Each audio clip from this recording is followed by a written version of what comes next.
What is normally seen as the undercard debate is taking on a new importance in 2020, with Vice President Mike Pence and Senator Kamala Harris squaring off as President Trump fights the coronavirus. President Trump, Vice President Biden are the two oldest major party national candidates to have ever run for the presidency on a national ticket.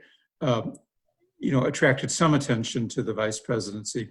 I think the fact, anytime you have a presidential succession situation, it focuses attention on the vice presidency. The wellness of the presidential candidates, both in their 70s, will be top of mind when the running mates meet on Wednesday, as well as Pence's role as the head of the coronavirus task force. The candidates will be even farther apart on the debate stage than was originally planned and separated by plexiglass, as Pence continues to draw criticism for campaigning after being around a number of Republicans who have tested positive for the virus.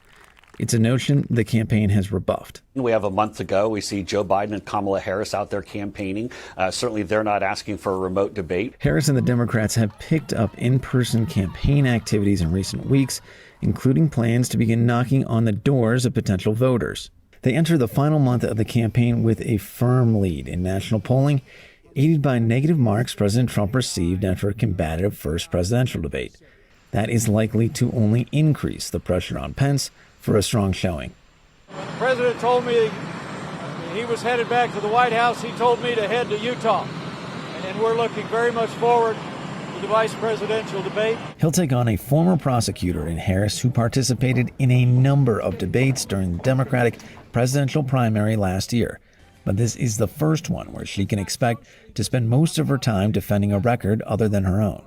Normally, vice presidential debates focus more on the presidential candidates than the vice presidential candidates. If you're a vice presidential candidate and you find yourself talking a lot about yourself or the other person on the stage, you're probably missing a bet. You're probably wasting your airtime to some extent. And the debate here in Utah is going to be the only time the vice presidential candidates will go toe-to-toe.